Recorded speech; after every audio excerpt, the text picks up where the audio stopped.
Let's talk about Nirvana. What can I say about Nirvana, A, that I haven't said, that anybody else hasn't said? I thought a lot about this one. I thought, like, what can I talk about Nirvana that I already haven't said? But I want to talk about two things.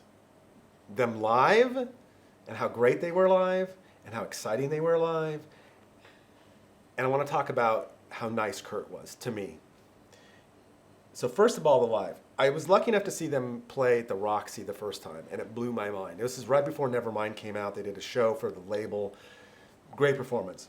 But the best show ever, to this day, and I don't care what anybody says, was October 30th, 1991, at the Commodore Ballroom in Vancouver, BC. The following night on Halloween, they did a show at the Paramount Theater in Seattle, and that show was filmed, and you can see it online everywhere probably.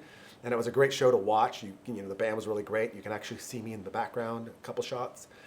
But this show before, like the warm-up show, was in Vancouver at the Commodore Ballroom, which was this tiny, it was like this tiny, small ballroom that had this floor that was on springs for whatever. And Mudhoney opened for them, which was fucking brilliant. It was the best time I ever saw Mudhoney play.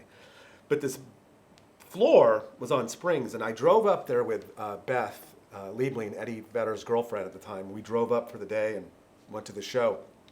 And during the show, Nirvana's going off, and we're on this dance floor, and the whole dance floor was on springs, so it moved. So you were riding this wave to the beat of the music, and it was just unfucking believable. I remember we walked out of there, and just our minds were like, crazy, like amazing.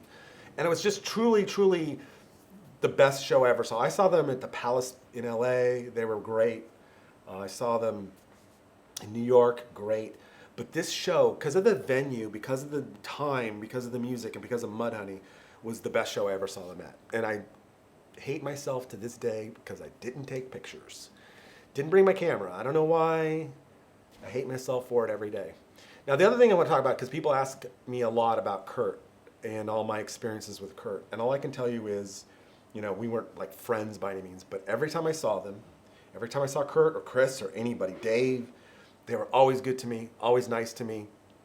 And Kurt just was special, was unique. And I always think, when I think about him and the band, I just think about how nice and kind of not almost like harmless that he was. And I think he got thrown into something probably that, I don't know, he wasn't ready for.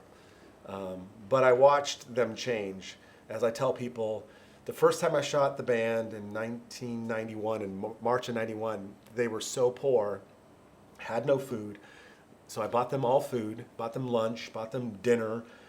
We did the photo shoot. I ended up buying Dave Grohl 100 pairs of drumsticks because he couldn't afford any. I ended up giving Kurt like some food to take home because they had nothing. And then it was like a year later, they were buying houses with cash. So life had changed. And I always tell people in 1991, I had more friends become millionaires in 1 year that I'll ever see in my lifetime. Because everybody in the beginning of 91 had nothing. By the end of 91, everybody had something. It was crazy.